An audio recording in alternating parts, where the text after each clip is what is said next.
Hello, my name is Gerald Fortune.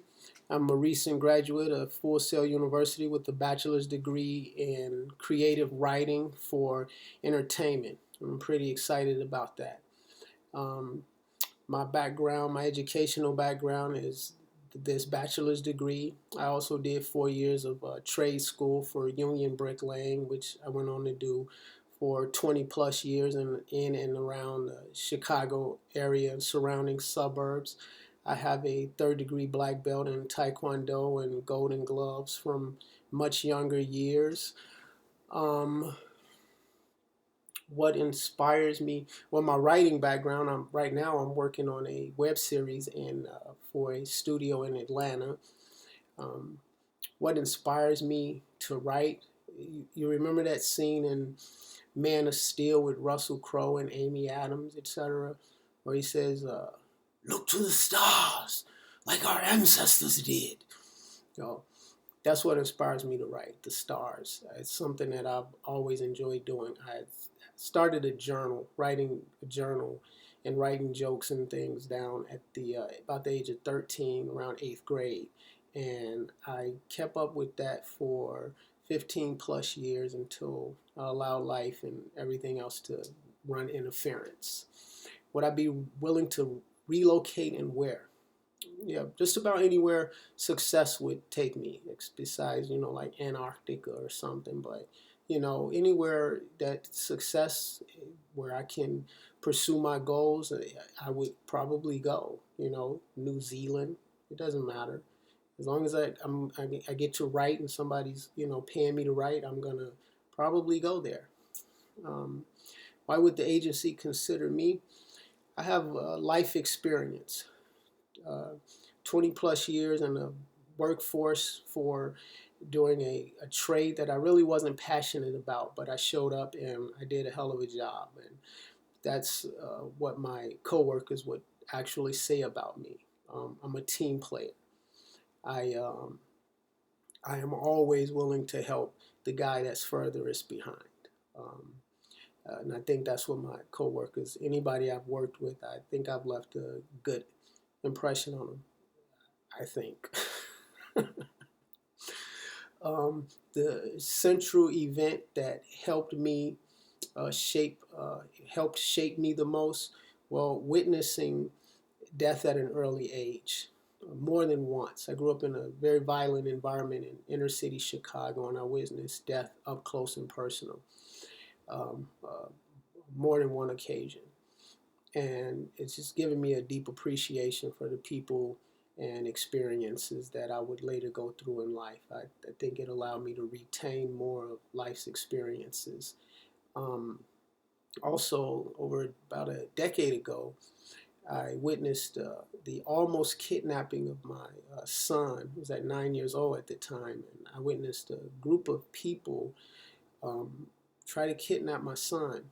I got there just in time to stop it from happening. Mall security and the police got involved, and so nothing happened. But I got a close enough look at this kind of event that I think it, it terrified me that something like that could happen, and that something like that happens all the time around the world. I followed that event up with research, and it found out that the area I was living in was third in the world for human trafficking, and that was kind of scary for me. As a result of that, I, I did some traveling and I did study ancient cultures and ancient spirituality, because that event right there on the spot prompted an out of body experience, and which is something that most people look at like a pseudoscience or something. And so I went on a journey for my own answers, and I came back and knew that I was supposed to be a writer. I'm gonna go back to the other question: why would the agency um, hire me? Um, Not just because of my life experiences, but also my drive, my focus, my energy, my ability to play well with others. I'll be 50 years old on my birthday, and I have a very youthful attitude. I work well in in a team setting, and I also work well alone. I prefer to work well. I prefer to work by myself. I'm very creative alone, but in a group setting, say a writer's room or something, I could fly so many creative ideas around a writer's room, so I would be good in that setting as well. Um, how do you handle conflict in the workplace? By listening.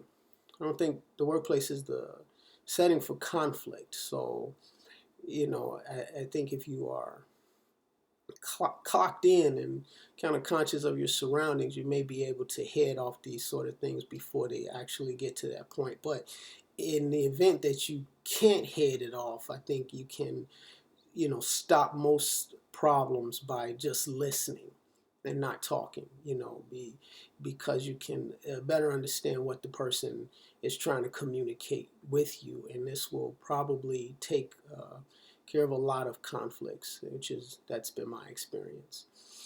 Um, the biggest challenge to my goals, I don't see any challenges to my goals, and then I see everything as a potential challenge. I don't think I'm going to let anything stop me from wanting to be an accomplished screenwriter, and that's my goal. But I have a 3-year-old son that is having a delayed speech concern, and that has been a bit of a challenge for me finishing my degree.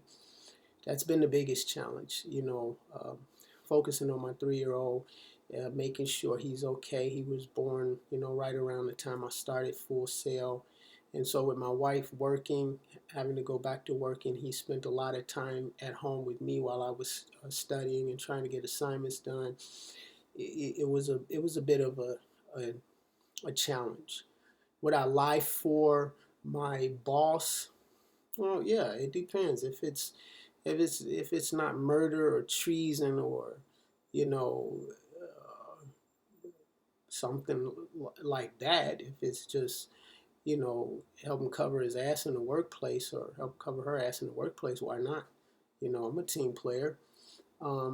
My strengths are loyalty, work ethic, my meditation practice, my understanding of ancient spirituality and astrology, my ability to listen to other people, my genuine concern for the world.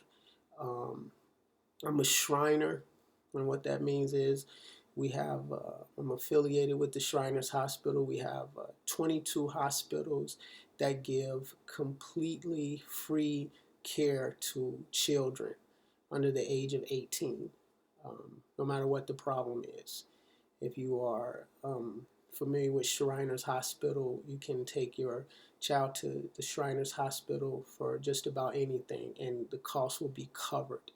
And so I'm affiliated with that, and I'm very proud of that for what it does for children in the different locations where the hospitals are located. Had a very rough childhood, so it's for some reason it's important to me to see that children are okay. Um, my weaknesses: procrastination, my loyalty, and my grammar. Um, I need to work on my grammar, but it's a work in progress. But I'm determined to slay that dragon, so to speak. Um, that's it. Where do I see myself in 5 years? At film festivals. I have some really good ideas for screenplays and multiple ideas, and I'm for shorts and for feature lengths, for episodics. And I think to Full Sail's credit, like you learn to work those ideas into any format, because if it's a real idea, if it's if it has some weight to it, it can go from a short to a feature length film or an episodic. You can build it brick by brick. So I'm really excited about that. I hope to see myself one day working with Michael Mann. He's a writer director. He wrote and directed um, Miami Vice with Colin Farrell and Jamie Foxx. He did Public Enemies with Johnny Depp. He did Manhunter way back in the 80s. He's working on another crime drama now about Tony Accardo in Chicago. He's actually from Humboldt Park, which is the neighborhood over from me on the west side of Chicago. And he has a very unique directing style. It looks like the film noir from the 40s with Humphrey Bogart, the Maltese Falcon, and all of that. It's soft colors, and it's not black and white, but it's not color. And I just like the way he tells his stories. I like the way his picture looks with the panoramic scenes, the way he uses music to tell a story, the way a lot of scenes in there is silent. The actual movie is doing the talking for you. The scene, some scenes in there where there's no dialogue, and I really like his creative style. And so I hope you enjoyed my interview and there was something there that we could build on. Thank you.